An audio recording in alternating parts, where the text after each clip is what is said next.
नमस्कार अनि शालोम सबैलाई। यहाँहरु सबैजना जाति कुशलै हुनुहुन्छ भनेर म विश्वास गर्दछु। साथै तपाईहरुले यो भिडियोलाई क्लिक गरिदिनु भयो हृदयको अन्तस्करणबाट म तपाईहरुलाई धन्यवाद दिन्छु। म तपाईहरुको आफ्नै वर्षा शैली मुक्तान, तपाईहरु हेर्दै हुनुहुन्छ च्यानल ग्रेटफुल एन्ड ब्लेस्ड। हुन्छ त म अब मेरो लन्च सुरु गर्नेछु। आजको लन्चमा छ यहाँनिर भात छ अनि फर्सीको मुन्टा छ अनि मैले यो डल्ले खोर्सानी पनि एकदम काटेर हालेको छु। यहाँनिर अझै डल्ले खोर्सानीहरु यहाँ देखिरहनु भएको छ अनि प्रनको अचार छ यहाँनिर है।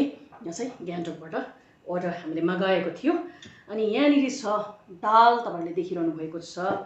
अनि यहाँनिर छ मिठो लौकाको अर्ग्यानिक लौकाको सब्जी, यो सबै अर्ग्यानिक छ आज।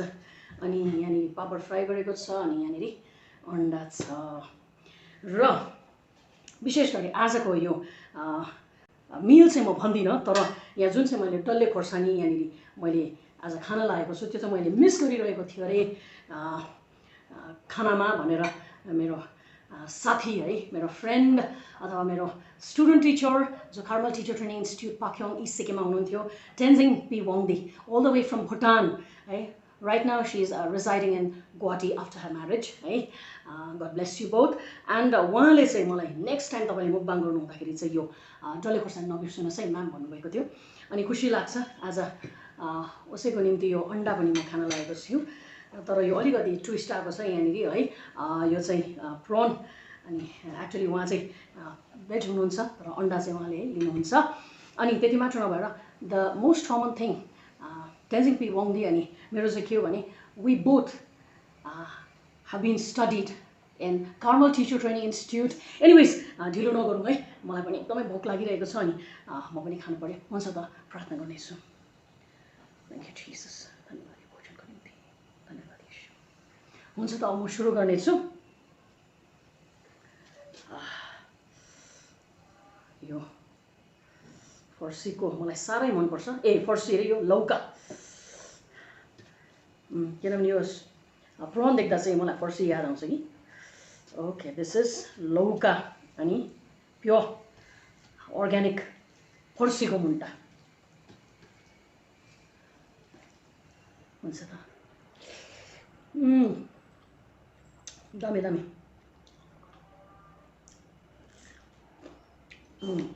अम्बो अत्र पिरो छ टेन्जिङ।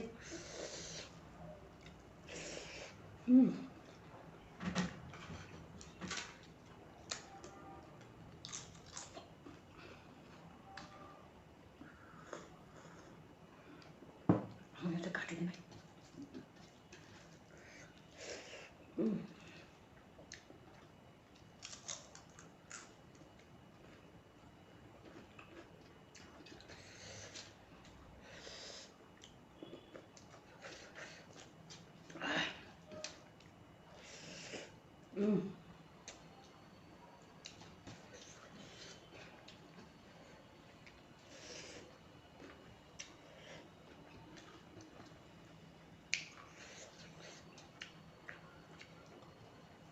दामी।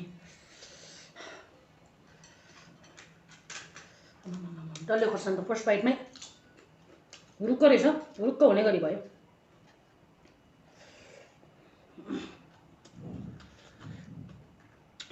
यहाँ राखौँ होला।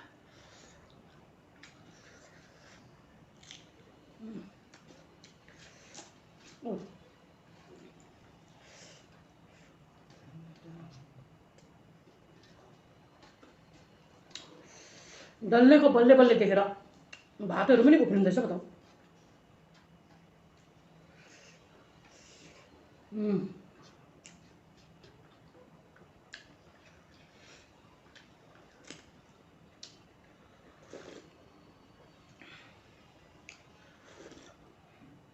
दामी।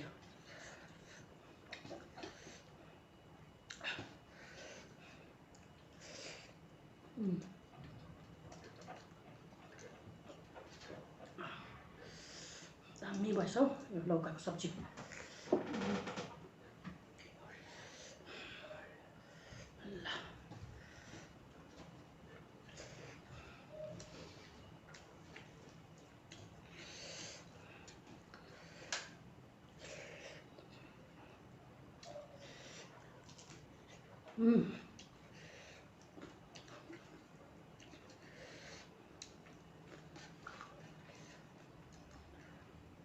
तपाईहरु कतिजना ग्यान्टकमै हुनुहुन्छ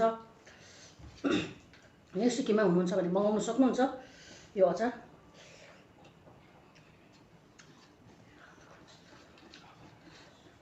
घरैमा ल्याइदिने रहेछ।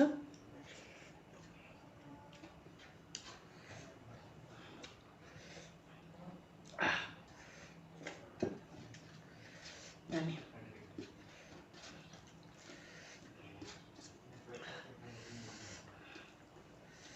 दामी खाऊ है तिमीहरू।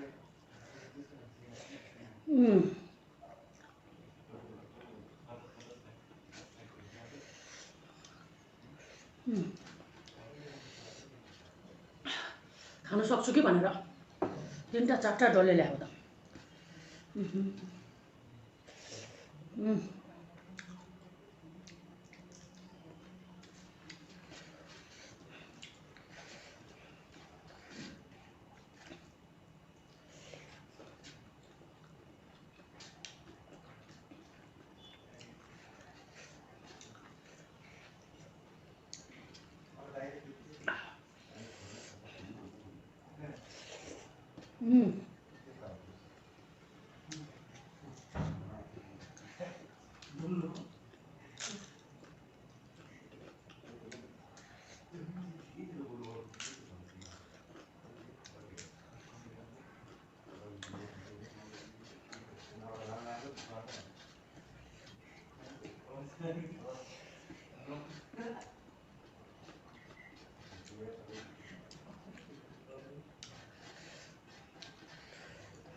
छैन त दामी प्राउनको अचार। मैले चाहिँ फर्स्ट टाइम टेस्ट गरेको प्राउनको अचार।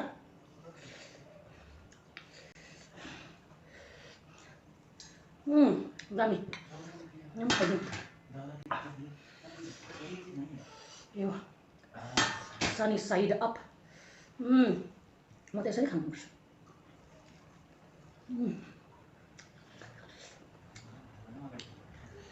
I finished this.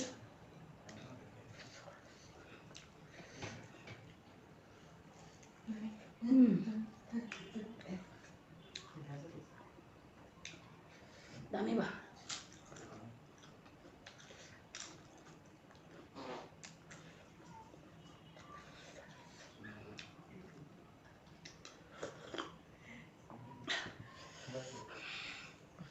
पिरो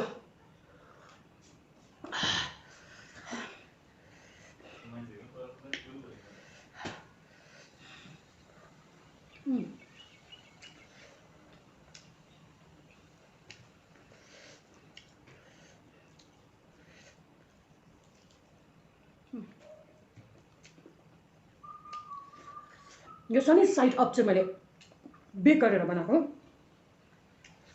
2टा अन्डाको दामी हुन्छ।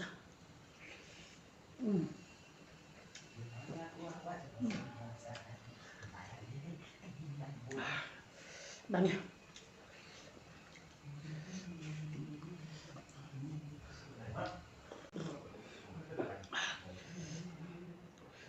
दामी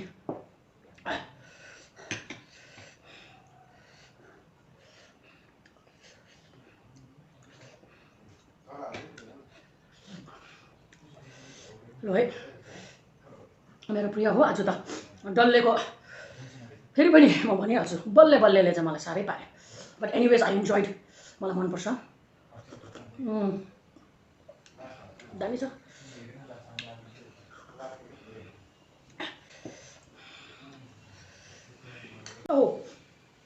कहाँ कतातिर गएको घरि भात उछिटिन्छ घरि डल्ले उछिटिन्छ।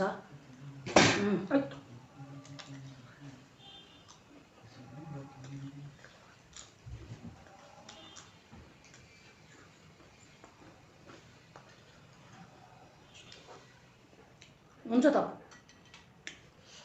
आजलाई म यतिमै अन्त गर्दछु तर before that I would like to tell actually मैले प्रेयर गरेको हुन्छु अनि म खाने चाहिँ छु किनभने यसरी फ्याँक्नु हुँदैन म फ्याँक्ने पनि छुइनँ एकदम खानुपर्छ है प्रभुलाई धन्यवाद होस् यो पनि म खानेछु यो डल्लीहरू यतै रहन्छ